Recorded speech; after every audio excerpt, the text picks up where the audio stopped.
Okay, so good morning. As I told you, we'll be walking you through the introduction of messaging and queuing as part of this session for IBM MQ, right? Sure. And we'll either cover MQ8 or MQ9, so not much of a difference, but I'll also introduce you what are the features newly introduced in version 9 and everything.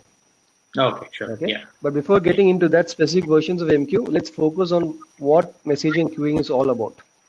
Okay. Yeah. Okay. Yeah.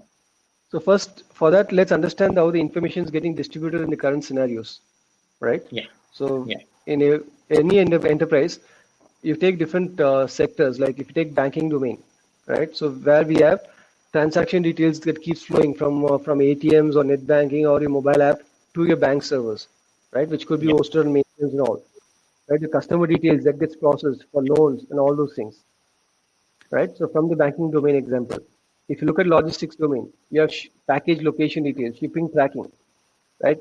Your Yeah. FedEx or DHL, and then they send the shipment details to your online shopping providers and everything, right? Yeah. You have retail domain. So if you look at retail domain, we have order details that flows from a web application on the front end to your backend application for processing and everything, right?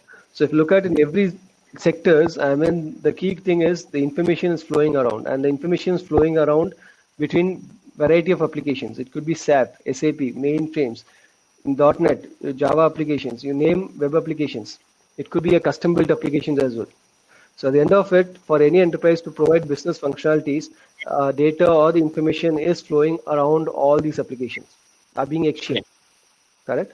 And when we talk about exchanging these information or exchanging data between applications, that's when we run into challenges, right? Yeah. So one of the challenges is what? So let's say the application is developed using different programming language. So it could be a mainframe application, it could be Java-based application, it could be .NET applications, or it could be mobile app applications, right? So we are talking about exchanging information that is written or developed using different programming language. So that's one of the challenge out there. So communication, how to communicate between applications which are coded using different programming languages. So that's one type of challenge. The other type of challenge could be these applications themselves could be running on different platforms, right? So it could be running on mainframe or AS400, right? Or they could be running on Linux platform. They could be running on hosted on Windows platform, right? So the other challenge that arises is how to exchange information or between applications which are running on various platforms, right? Because if you talk about mainframe, I mean, data is represented in EBCDIC format. Whereas we'll all ASCII, if you talk about Linux or this one, it's in ASCII formats, representations. So every platform, they have their own code page in which data is being represented and all those things, right? Yeah. So that's the other challenge that we come across. So if you put together all the interoperable challenges that we face when we talk about exchanging information between applications. So disparate applications that we spoke about, the programming languages, they're running on varying platforms, right? Now these we are seeing, but it's not restricted to this. So if we talk about network unpredictability, so what will happen if what does the data get dropped? What about the security of the data, right? Is the data reliably reaching my receiver, right? What is the reliability of transmission? So all those comes into question, right? Your security concerns. What if someone is stealing your data while it's in transmission over the network? Right? So do I need to take care of implementing those security mechanisms as well? Your resource dependencies. Can the applications communicate without depending on one another, depending on whether both have to be online at the same time or anyone is offline, can the communication still possible? Right? Yeah. And then coupling between applications. Now when you talk about, let's say, your web or Java application is talking to your mainframe applications. Now what happens, what is the impact going to be if one of the application undergoes a change? Is it going to impact my other application as well, right? So how tightly coupled these applications are going to be, right? Yeah. So all these are challenges that we can typically come across when you talk about integrating applications to exchange these informations, right? Yeah. Yeah. So this is one aspect. So this is one of the focus, and let's talk about how this information gets exchanged, the communication protocol, right, and the various integration styles. So we already have protocols in the industry protocols that are used for applications to communicate, right? So some of them could be HTTP based communication, Some of them could be a TCP-based communication, raw TCP level, Yeah. or it could be FTP-based communications, right? So these are just some industry standards, right? So these protocols are already available, which enables exchanging of information between applications, right? Enables the applications to talk to one another, right? We also have different styles of integrations, like your shared database, the information stored in database which applications can access and use it, or remote procedure call, right? Or using integration buses like IIB, DataPar, or any other product, or your file transfer, FTP file transfers, Yeah. right? So if you have all these industry standard mechanisms that are available for information to be exchanged between applications, then why do you need a separate communication protocol, communication mechanism, which is your messaging and queuing? So messaging queuing is also more of a communication mechanism, Yeah. right? So if all these existing protocols are there, existing integration styles are there, which enables communication across these applications, then the question definitely arises, why do you need a one more, Yeah. right? Yeah. So let's to understand the problem, let's take an example of what direct communication, right? Okay. So let's say using TCP. The same could be spoken about HTTP as well, right? Okay. So if we talk about information exchange between a COBOL program and a .NET application, now for the communication for the data to be exchanged over the network, so there should be some kind of a networking level program which has to be written on either end. So on the COBOL program, I need to write a network program which could send the information over the network, and a similar network program on the .NET application side to receive the data that's coming over the network and pass it to my application, Yes. right? So there could be some sort of a network programming which has to be written on either end of your applications, and which is what is going to enable your actual transfer of information using socket-based communication, correct? Yeah. If you talk about raw underlying layer. But if you go with this approach, now this is like a client-server architecture, where your COBOL program is acting as a client and .NET application is acting as a server. Yeah. Right? So even in HTTP, if you talk about the same scenario applies, even in FTP mode, you talk about the same scenario applies. So in this kind of integration, right, as application developer, so what is what is going to happen if .NET application is either busy doing certain other activities or it's down? Do you think the communication is still going to be possible? No, right? No, right? So in the case typical client server, if the server is busy or server is not available, your client cannot exchange information. So that's one of the challenge. Now, how easy it is to write this networking program?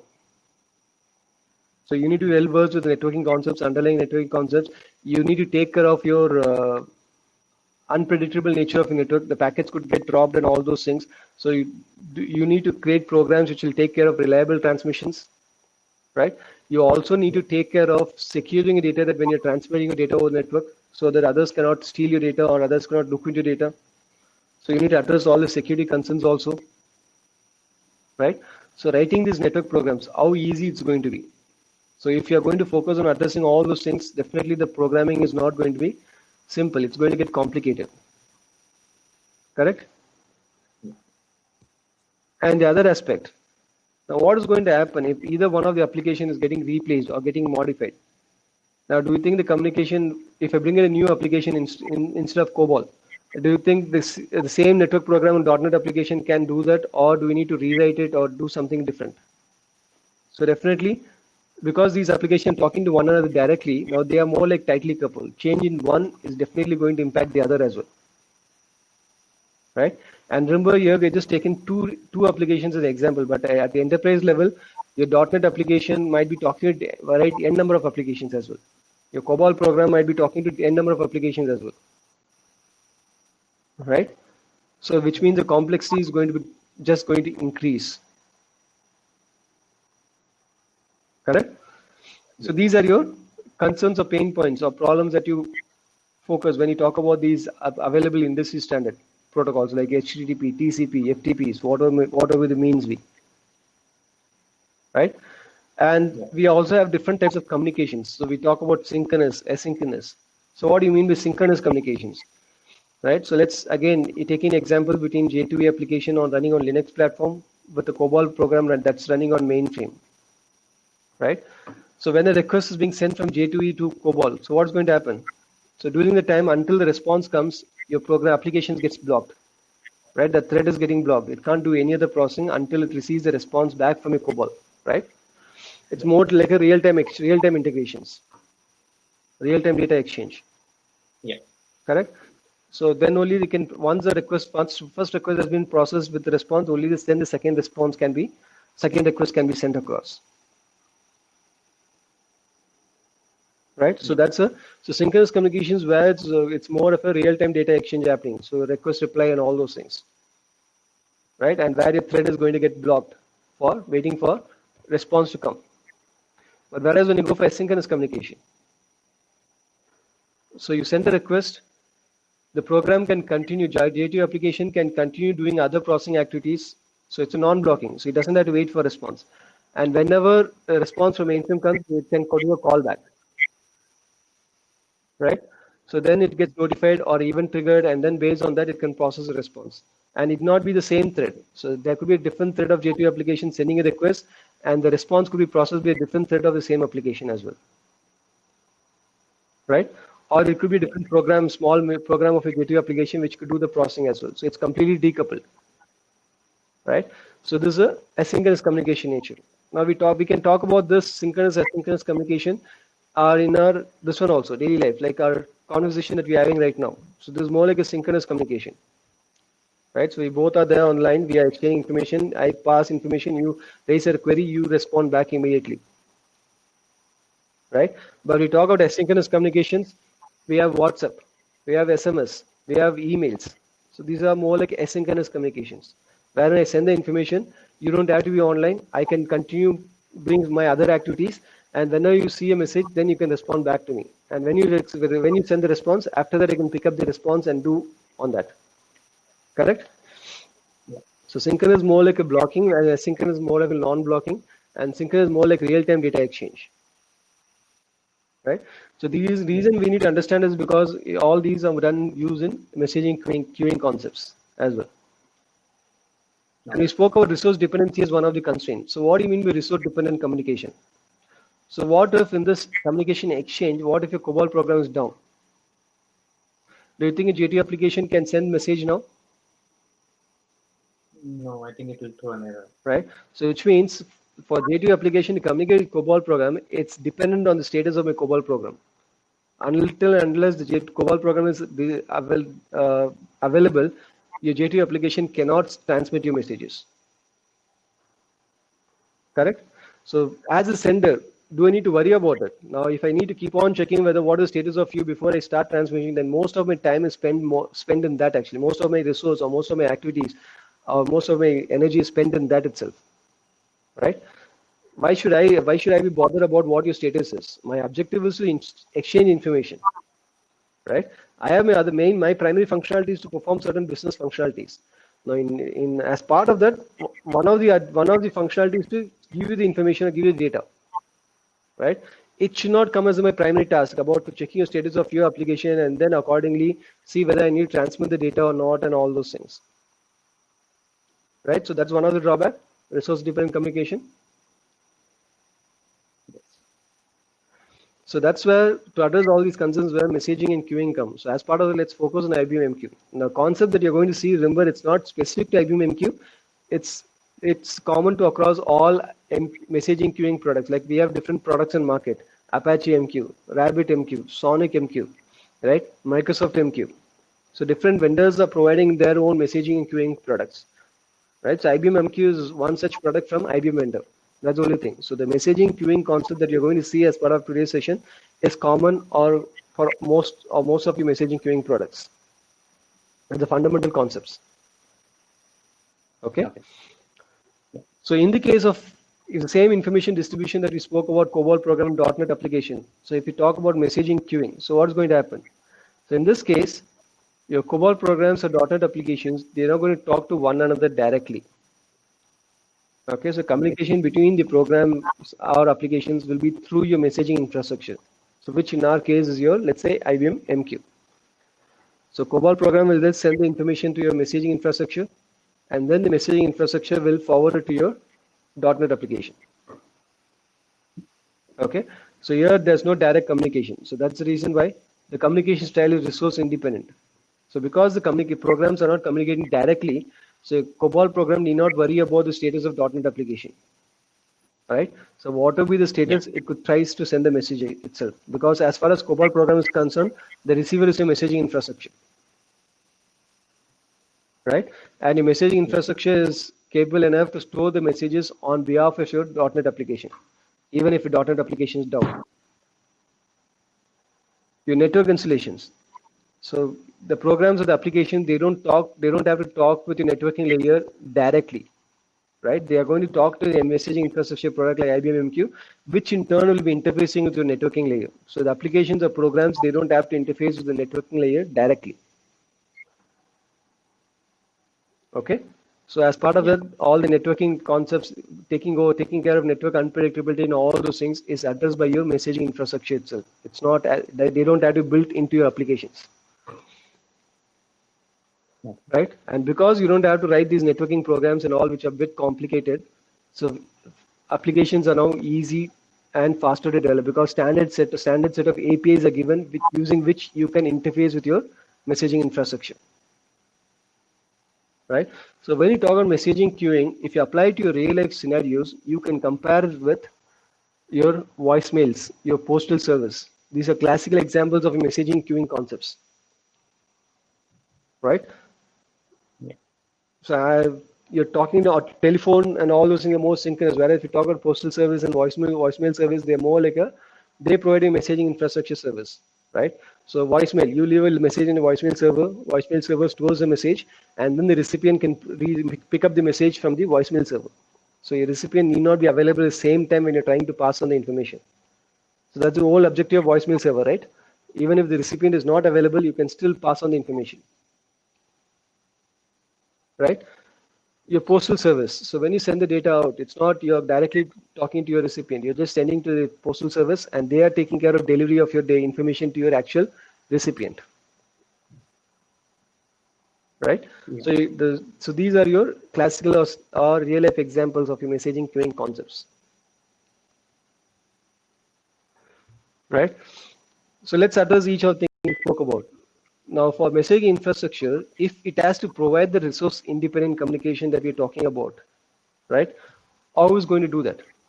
For example, a voicemail service, or for example, a postal service, if they have to give a resource independent, let us, the recipient may be offline, but still you have to pass on information as a sender. You don't have to worry about their status, right? So if you have to do that, so what all information should I have so that I can proceed with that? So first and foremost, your routing details. Now, when you talk about postal, right? Now, as a sender, I post my letter, right? The information that I want to exchange, I post it.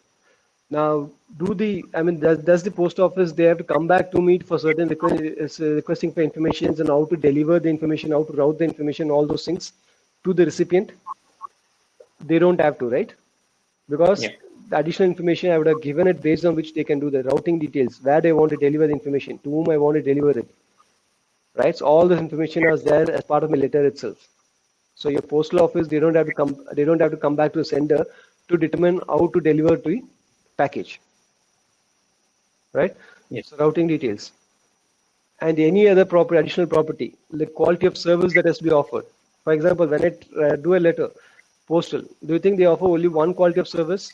You have normal post, you have registered post, you have speed post. Right? So you have different quality of service being offered by the messaging provider. Right? So which quality of service to be applied for this particular exchange? All those information, whether it should be this letter should be handled as a normal post, or this should be handled as a speed post, or as a registered post. Right? So that information also should be given to the postal service, postal office, based on which they can provide that quality of service. Right? And we spoke about if your recipient is offline, your messaging infrastructure should have a mechanism to store the message on behalf of your recipient. So there could be some kind of storage functionality to be provided in case your destination recipient is offline. Yes? So all these additional information, remember, it's not only the information that is being exchanged, you need additional information also. Right?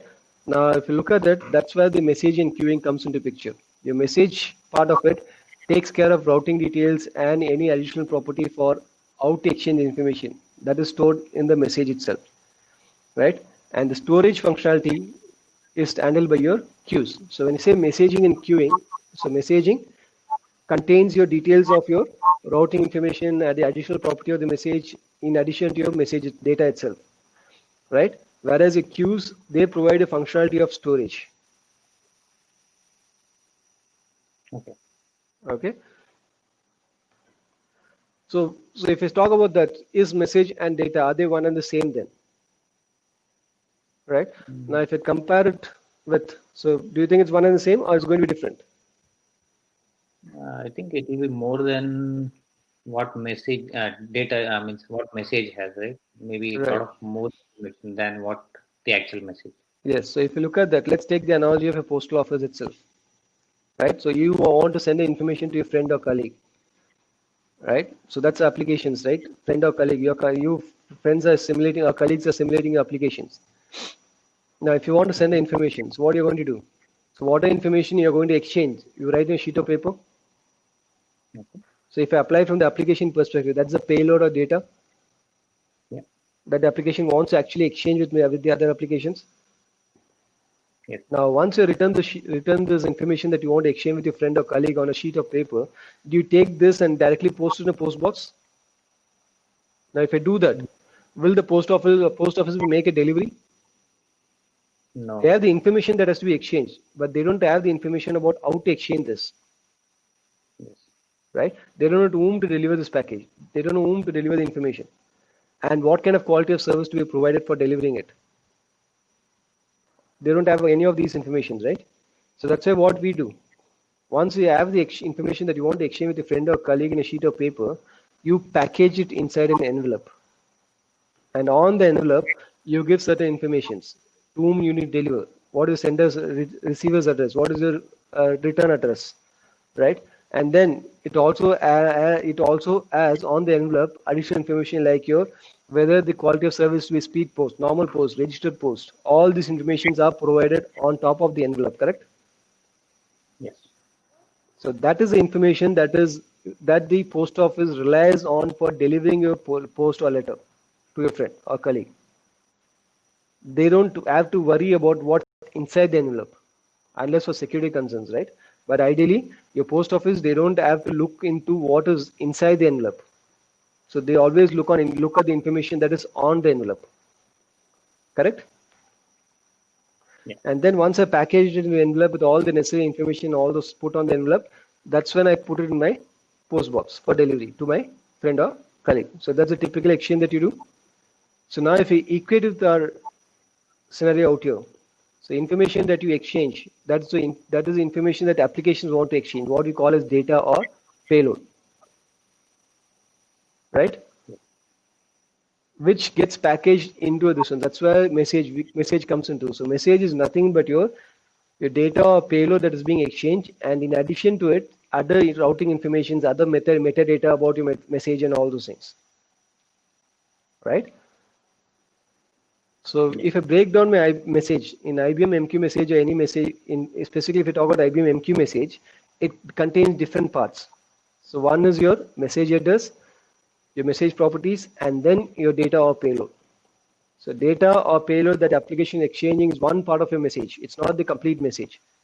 So other than that, your data or payload, it contains certain properties, message properties, right? Like for example, the order number, the order property, it could be given on the message itself. Instead of data, it could be given as a property of the message. Some custom properties that you want to set, like tags, all those things, right? And the message headers, which will actually contain routing informations, which will also contain the quality of service to be rendered, right? So every MQ message will definitely have a message header and will have a data or payload. The message properties is optional. You may have it, you may not have it. That's up to you. That's up to the application that's sending the information, right? So message properties are custom informations, custom properties that the application wants to set for the message before it sends it, before it transmits it to your recipient application, right? And message headers contains the routing details, additional properties of the message, the additional quality of service that has to be provided. So everything is stored as part of a message headers. Okay, and data or payload is the actual information that your application is exchanging with your other application. So that's what we call as a messaging framework. So this completely decouples, right, from the sender. So once the information is received by your postal office, they don't have to necessarily contact your sender for any other information. So whatever the postal office requires is there on the envelope itself, right? So they're completely decoupled now. And a postal office, they can take care of delivery of a package. Correct? Yes. Right, so that's where this one's IBM MK message comprised of all these three things. Message headers. So what we call as message descriptor. So one of the main header of IBM MQ message is MQMD, message queue, message descriptor. So that's a mandatory header which gets added by your messaging framework IBM MQ whenever application places a message. Okay, right now remember this is just a conceptual we are discussing. We'll be going through each and one in separate session deeply. Okay. Okay. So now we understood what message and data are. Yes. Now let's bring in the communication. So in the case of communication using message queues, so how is it going to happen? So if messaging queuing is going to provide an object called queues. The queues are nothing but your named destination for your message. That is, as an application, when I'm sending it to messaging infrastructure, I need to say to which queue I want to send the information to be stored. Because remember, the recipients, there could be multiple recipients also using the same infrastructure. There could be multiple senders, there could be multiple receivers who are using same messaging infrastructures. Right? For example, we have a voicemail. So voicemail server is common. Now within that, each recipient will have the separate voicemail address. So when I leave a voicemail to you, it comes to your voicemail address, right? So that you can pick it from there. It won't go to someone else. It's not stored in commonly. Correct? The same way, so every destination application might be assigned a queue from where it is going to receive the message. So which means as a sender, I need to send the message to that destination. Right? So queues are nothing but a named destination for a message. And also provides a data structure for storing your messages. Remember, queue's main objective is to store the messages so that if the recipient is offline, even then the sender can send the message. And the messaging infrastructure has a placeholder to store the message for the recipient on behalf of the recipient. So with that, so COBOL program, what's going to do? Whatever information is going to exchange, it's going to place it as a message, not as a data or payload. Right? So message is nothing but your collection of data from one program for consumption by the other. So here in this case, the COBOL program, which is going to consume by your .NET application. Right? Yeah. And then once the message is there, so that will be picked up by your .NET. Like I leave a message in a voicemail server and you read your messages from a voicemail server. Right? Once you read the message from a voicemail server, you get the information. Clear? So far? Yes. So now we spoke about resource dependency as one of the problems in here, right? So let's say in case of resource independent communication, how MQ provides resource independent communication. So if what if your .NET application is down? So even then your COBOL program can send the message, right? Because remember, COBOL program is not talking directly to a .NET application anymore. It's talking only to messaging infrastructure, which in our case is IBM MQ. So COBOL program is not aware of status of your .NET application, whether it's busy or down or whatever be the status. As far as it's concerned, it has to pass information .NET. It has sent it. So what we call is fire and forget. Right? Okay. So your messaging infrastructure will use the queues that has been provided to store the message on behalf of your .NET application. Right? Yeah. So once it's stored, so what is going to happen? So after some time, let's say .NET application comes back online. Right? So now it comes back online or it's busy. It's done with whatever activity it was doing. Now it's available. So then the .NET application, once it's up and ready to process a message, it will connect your messaging infrastructure and read the message from your MQ infrastructure. Okay. Remember, from the sender side, it's a push. Sender pushes the information to your messaging infrastructure. On the .NET side, it's a pull. Your application receiver pulls the information from your MQ infrastructure. Your MQ does not pull the information from source application, does not push the information to your target application. Right? The exchange is done by your applications. Your sender has to send the information to messaging infrastructure. The recipient has to receive the message from your, pull the information from your messaging infrastructure. right? And when I talk about queues as storage, you can equate to database. Database also provides storage functionality. But remember, the storage functionality of database is more permanent, long living, right? And the same information will be getting shared across different applications at any point in time. Like any application can go and select the records from the tables, read customer data from tables at any point in time. Whereas when you talk about queues are meant for temporary storage, not for permanent storage. You're not going to store information for 1 month or 1 day or like that. It's only for the time duration for which your recipient is offline, right? And as soon as the recipient comes online and he picks up the messages are removed from the queue. The message queues don't store the message any further. Once it's delivered to the recipient, the message is no longer there in the queue. It's only temporary or transient in nature. Okay. MQ also provides other features like message priority, like for example, emails. So when I send an email, I can set the priority for my emails, whether it's an important message or low important or what is it, so that the recipient, when it goes and sits in the inbox, he can sort the messages based on the priority, importance level, and then accordingly read the high importance message first and then a low importance message, correct? Yes. The same way, here also, you have an option called message priority. So as a sender, you can set the priority of the messages. Right? So let's say first I'm writing is a message which is a priority 4. So sender sends the order in which you're sending it, the order in which it's getting stored in the queue, and the order in which it's being picked by your target application. If you compare the order, so because it's directly not taking your networking layers and all into considerations as of now. So if just the application sends, COBOL application sends a message with priority 4, so that message gets stored in the MQ. And let's say COBOL application sends another message. Now in this case, the message is of priority 5, right? And then it sends another message with priority 2. So now there are 3 messages lying in the queue with each of different priorities, right? So when the target application reads a message, so what's going to do? And if the delivery is by message priority, the first message is going to get is what? Message with priority 5.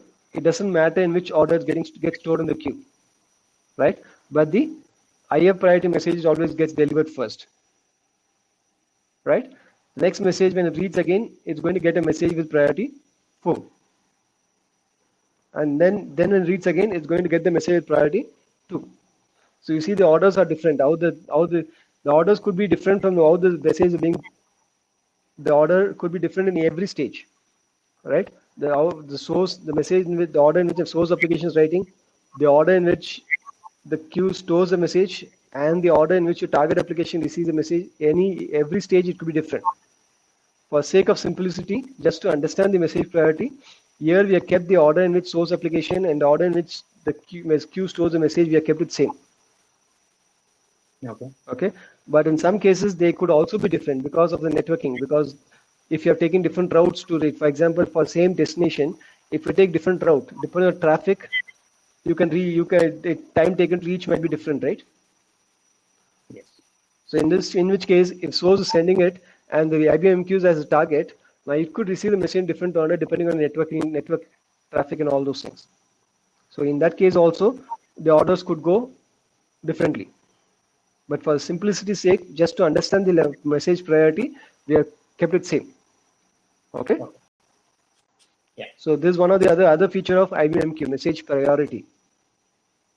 Okay. So is it like always with the highest priority it will send, or we can set it up saying that I want only lowest priority to go, like in the reverse order? I mean, you have 2 options, right? So default is based on priority. So which means the high priority message will always delivered first, and the priority is rated from 0 to 9. Okay. 9 being the highest and 0 being the lowest, right? The other option is delivery sequences. You can set to first FIFO, what we call it first in, first out. So in which case I don't worry about the order in which or the priority of the message, but I have more focus on the order in which I receive the message. Like in inboxes, you can sort your messages based on date and time, right? When the email is received. So then you're forgetting about the priority. So these are 2 options, either based on priority. If you set based on priority, always a high priority message will be delivered first. You can't say I want low priority. It will always on this. Or you can go for first in, first out. Okay. Okay, which is not based on priority, but based on the order in which it was delivered to the queue or reach the queue. Okay. That is typically the order in which it's stored in the queue. So the same order you'll get the message. Right? You also have an option for retrieving specific messages. Like in database, when you select condition, you give a where condition, right? I want to fetch record for this particular customer. The same way, you have an option to retrieve messages by certain conditions, criteria. Okay. Okay, you have that option also, but that we'll discuss later. Okay. Okay, so clear on this, the priority. So these are features of IBM Yeah. It also provides event-driven processing. So what is event-driven? Right? So let's say COBOL program is sending it and .NET application is there to process it. But I want the .NET application to process the message only after a certain amount of message has been collected in the queue. Let's say 3 messages are there in the queue. Only after 3 messages reach the queue, only then .NET application is to be processing those messages. So that's the condition I want to specify. Right? So what's going to happen? So COBOL program keeps sending the messages. Right? So far only 2 messages have reached the queue. So the given condition has not reached. So your .NET application need not process it. So once the given condition is reached, right? That is the 3 messages in the queue. So conditions occurred. So then what IBM MQ can do is it can go and trigger your .NET application, notify your .NET application, saying that the event has occurred. No. Okay.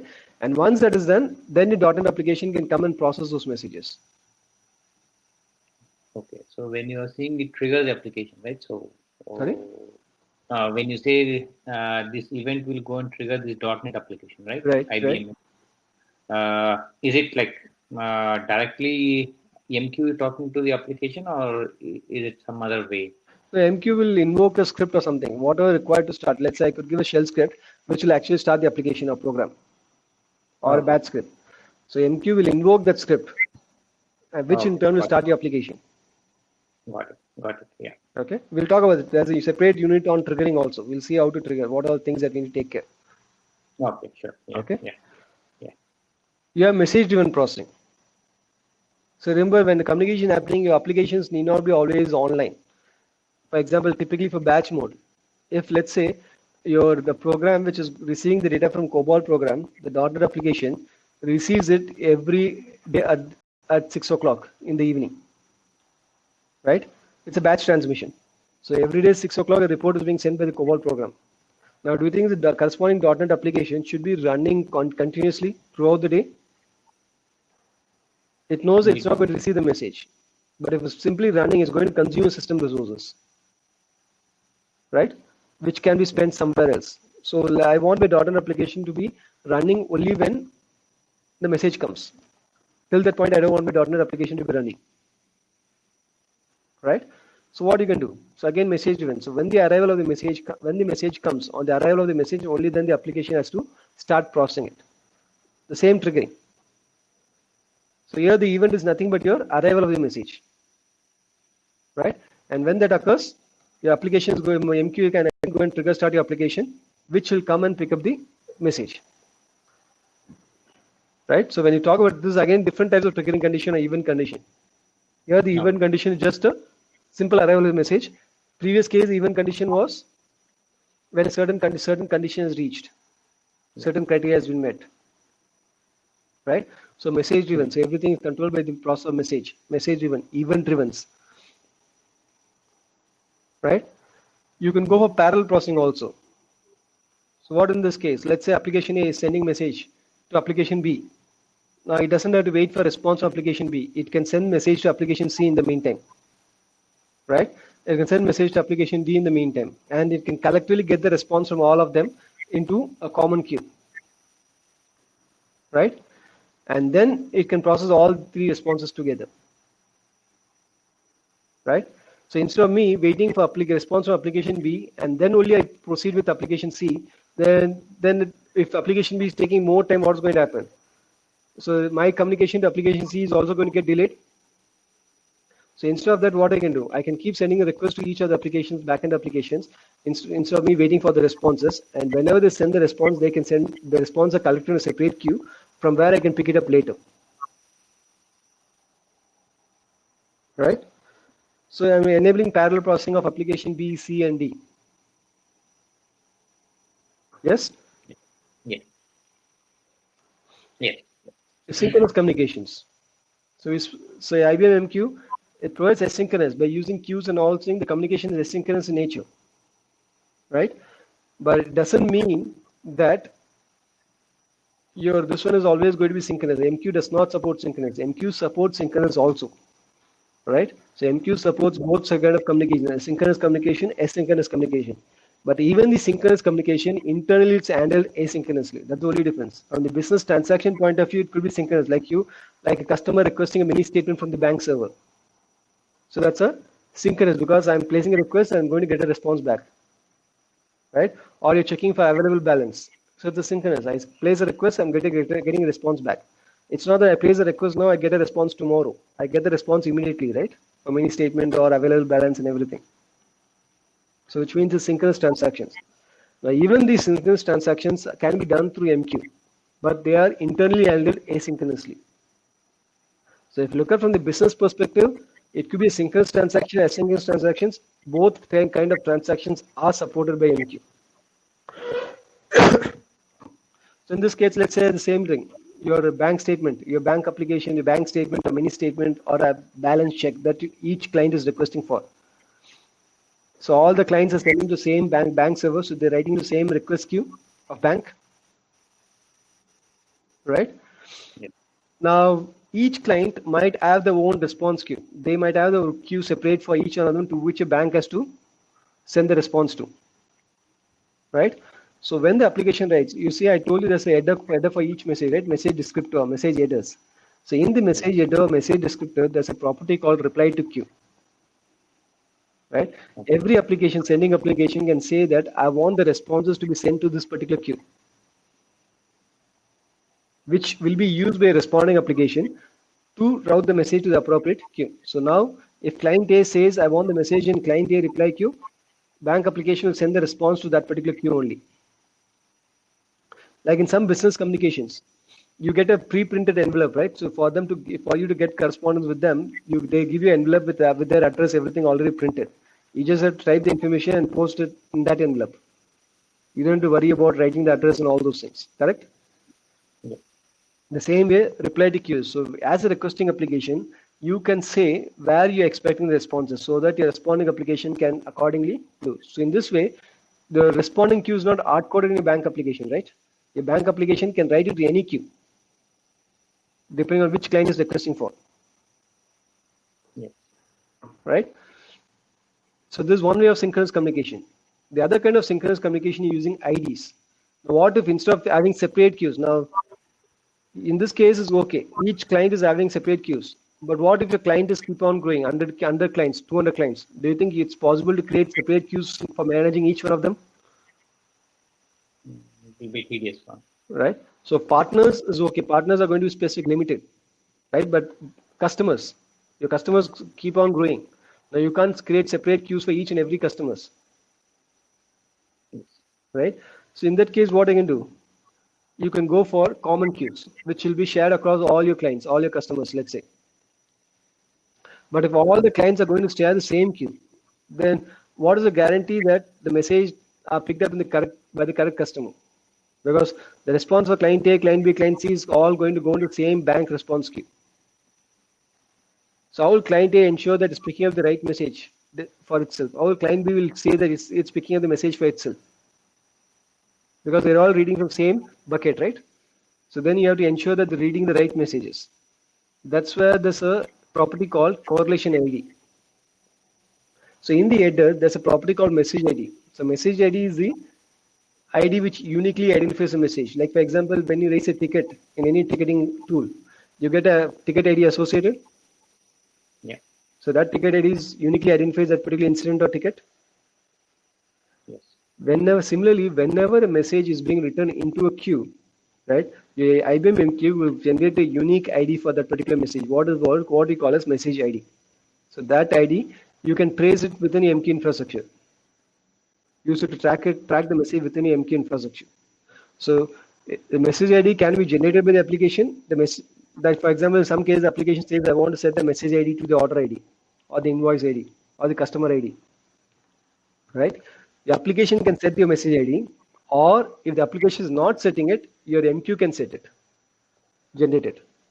It's left best to MQ to generate it so that MQ will always ensure the uniqueness of it. But if application is setting it, there might be a chance where the message is not, ID may not be unique. Okay, so that's what MID. MID stands for message ID. And there's additional property called correlation ID, CID. So that is used for correlating your request with your response. So this response corresponds to this request. So that's your correlation ID, right? So in the request, you see message ID value is populated, but the correlation ID value is empty, right? Yes. When client is sending it, the message ID is generated as C1, let's say. When client B is sending, so let's say message ID is set as C2. And when client C is sending, the message ID for that request is C3. So these are all message ID of the request message by respective clients, correct? Yes. Now, when the bank application is going to generate a response, right, what it's going to do is, it's going to write a response. And when it generates a response, the message ID, the response message ID will be different. It's not going to be the same because response is a different message, request is a different message. Remember, message ID is to identify a message only, right? Okay. So request message is having different ID, your response message might have a different ID. But to give a provision for tracking this response with which request, the correlation ID, you see the correlation ID populated? Now that ID is populated with the message ID of the request. So C1. Yeah. So now client A will pick up the message by matching the message ID of the request with the correlation ID of the response. If what C1 of message, C1 is the message ID of request. If that matches with C1, which is the correlation ID of a response, then this message is for me. Okay. Okay, so in that way, each application can ensure that they are picking their own correct message, even if the queue is being shared. Got it. Yeah. Right, so this is your synchronous communication. Again, we'll be going about in detail later. Yeah. Right. Now we spoke about programming, writing programs, how easy it's going to be in all those things. Right, your network installations. Now let's say we have applications in different language, mainframe, Windows, Linux, a Java application, .NET applications, a COBOL program, right?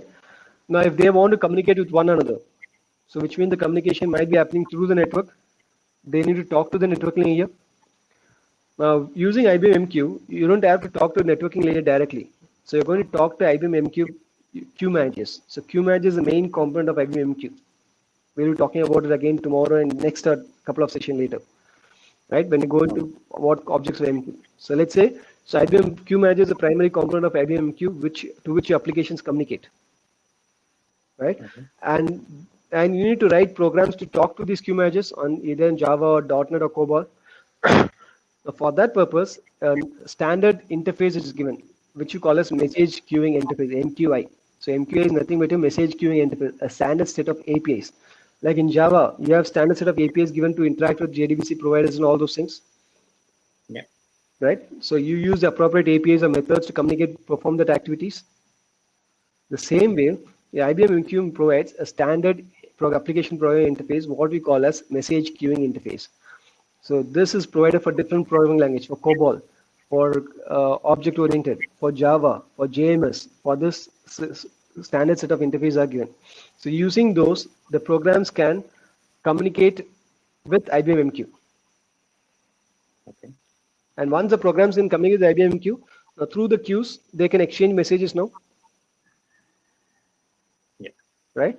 So the interfacing with the networking layer is done by IBM MQ. So as a program, as application developer, when I write MQ-based programs, message queuing applications. So these applications which talk with MQs are called message queuing applications, right? We don't have to focus on how to talk to network and all those things. We just focus on using the standard API interface to communicate with IBM MQ. Rest is taken care by IBM MQ. So the programming is much simpler now. Yes. Right? So if I elaborate it, now again, as I told you, now as I demonstrating in the slide, your MQ, queue manager to which your application is talking, they need not be the same. Right? Because we are talking about applications running on Linux and applications running on mainframe. So you might have queue managers or IBM MQ set up in Linux platform. You might have another one set up on mainframe platform as well. closer to your applications, because applications can be distributed geographically as well. So you set up your MQ closer to each of the applications, correct? Yes. So the J2 application which is running on Linux will talk to its queue manager, which might be also be running on Linux or closer to it, right? And to communicate with that, it's going to use the message queuing interface. So using the message queuing interface, the APIs of that, it's going to talk to the IBM MQ closer to it, send the message to the queue. And what this IBM MQ is going to do is going to route the message over the network to the queue manager, which is for mainframe, Okay. right? And then your mainframe, what is going to do? Your COBOL program running on mainframe is going to use the same messaging queuing interface, which supports COBOL, and read the message from the queue. So you see, your So- applications can be distributed. Yeah. So here, when you say IBM MQ, right, that is a queue manager or Queue manager. is this? Queue manager. Okay. So since because I haven't introduced the object, that's the reason I generally put as IBM MQ. Okay. Right? So we'll be understanding the parts and components of this IBM MQ, what it is. So when it talks, so this is IBM MQ is nothing but a queue manager. So you could have queue managers created in different places, and your applications can talk to different queue managers, and these queue managers could Okay. talk to one another. So through that, applications are exchanging information. Okay. So applications can exchanging information by talking to same queue managers. They can talk to same queue managers, or they can talk to different queue managers. No. So both are Yeah. possible. So in this scenario, if you take about resource dependency or transaction integrity, so what is going to happen? So MQ supports transaction integrity also, like the application. The application is not just going to write message into the queue, right? It might perform certain other operation like database insert and all those things also it might be doing. Yeah. Right? So MQ provides transactional integrity also. So let's say J2 application is writing a message into a queue. And after writing a message, it has to do certain database operations. Right? So this set is one unit of work. This entire thing can be under the unit of work as a transaction. And once the message reaches a queue, once this transaction is committed, the message has been returned to the IBM queue manager, and that is going to pick up and route the message to the other queue manager, which is for mainframe. So that is done in a different unit of work itself, right? And then COBOL program reading the message from the queue and updating a database, right? So that is done in a different unit of work. So you see transactions are being maintained at different stages. So let's see what will happen if a transaction is maintained. Same thing what I did. The transaction starts, and as part of the transaction, Java application is writing a message into the queue on its queue manager. And then it's now after that, after writing it, it's performing certain database operation. But what if at this stage database operation, it's failed? Right? So in which case, you have an option for rolling back your transactions. So whatever message J2 application wrote into the queue, that will not be processed any further. That will be rolled back. So in that way, you're ensuring that your back downstream application, they don't process incorrect message. Only when the entire processing is done or completed on J2 application, then the message is treated successful, and the downstream application can receive the process. So this is applicable at every stage. Okay. So MQ provides sync point control, transaction, this one also. So we'll be talking about this in detail again when we talk about your APIs in detail. Okay. Okay. So what you're doing now is we are seeing the features of it, understanding it. Yeah. So if we summarize the features that we saw, MQ provides asynchronous communication, remember, because applications are not talking directly one another. They're talking through the messaging infrastructure through the means of queues. So sender writes a message into a queue and then forgets it. And then it can proceed with its further activity. It doesn't have to wait for response immediately. And whenever response comes, it could be message driven processing can be done. Correct? So it's not blocked. Application need not be blocked. Right? Assured delivery.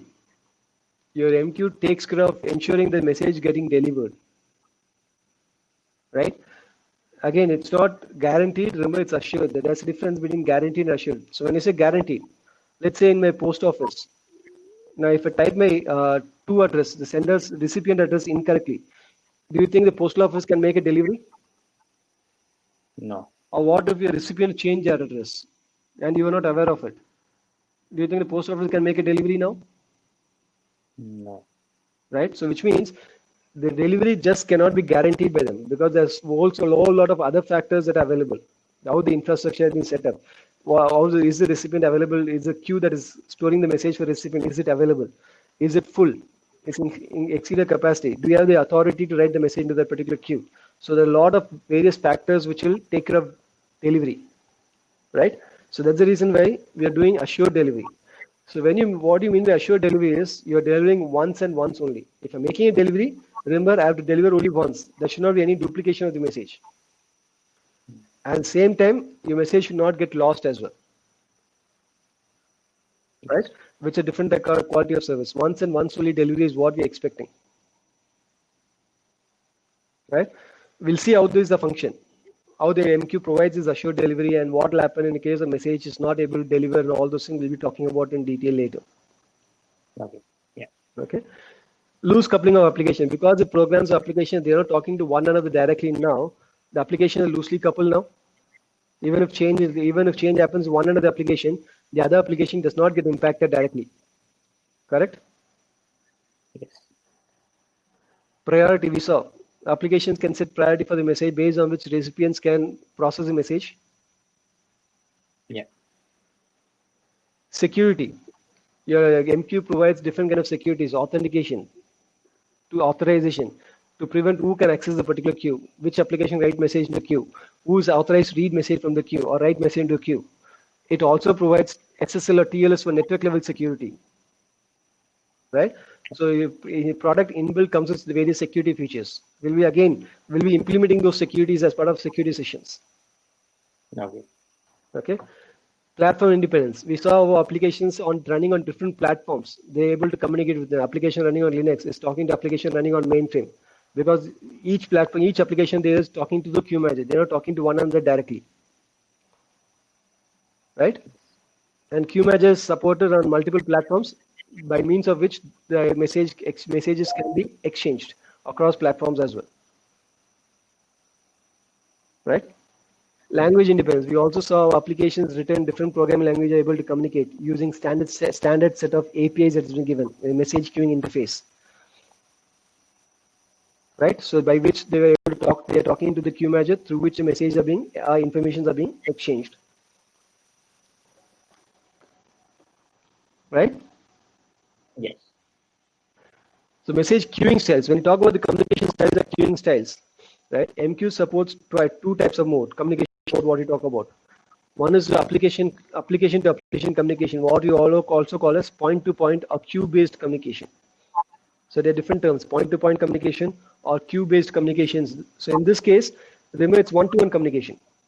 Application A sending message to application B. So application A knows who the recipient is because message into the intended recipients. For example, now when I leave a voicemail to you, so I'm talking to you, I know to whom I'm talking. So when I leave a message, it goes and sits in your voicemail server, right? So one-to-one communication. So every recipient will do the same. So the same that particular queue only for the recipient. And if the recipient reads a message, remember as soon as the message read, it gets from the queue. Even if queue being shared across multiple recipients, at any point in time, only one recipient is going to get a message, right? So it's a one-to-one, point-to-point communication. The other is event distribution, like your webinars, seminars that you conduct, right? So which means there's no one. I'm publishing it, I'm sharing information. Anyone who's joined this or joined the webinar, they can see. I don't know who joined at any point. Anyone can join at any point in time, right? Broadcast, event distribution, what's topic based, publish subscribe or topic based applications. So typically used for broadcasting. Publisher wants to send information to multiple subscribers. It's from many to many applications, many to many or many to one or one, right? That's when you go for PubSub, right? So here are the publishers who are the senders of information and the subscribers who are the recipient of information. they are completely decoupled. Your publishers never know who the subscribers are. Your subscribers never know who the publishers are. Right? They are linked to the concept called topics. That's why we also call topic-based communication. Queue-based communication is one-to-one, topic-based for many-to-many. Right? For example, in our case, radio channels. So there are different subscribers for different publishers or providers of radio channels, right? Broadcasters, if you call them. TV channels, radio channels, each of them they broadcast. As a subscriber, I can tune into any of the channels and see and listen to them. But how do I tune it? I tune it to a particular frequency. So every broadcaster will have a particular frequency on which they broadcast. And as a subscriber, when you tune into the particular frequency, you start seeing those broadcasts. Right? The same way, here we call as topics. So here the frequency is equal to your topics. So every publishers will publish information on a particular topic. Subscribers who are interested in certain topics, when they register, they start receiving it. So here, in this case, irrespective of number of subscribers, your publisher will send only one message. Your message queuing infrastructure will duplicate the message, will send a copy of the message to every subscribers who are registered.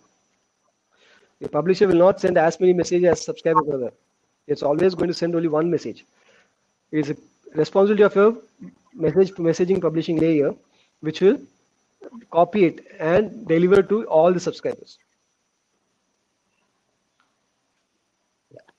Okay? Yeah, got it. So there are different communication styles, one-to-one or many-to-many kind of. So many-to-many is PubSub, one-to-one is queuing. So in most of sessions, we'll focus on queuing, and in separate session, we'll talk about PubSub in detail later. No. So any questions on this so far? No, I think I pretty much understand a lot of stuff what we discussed. Okay.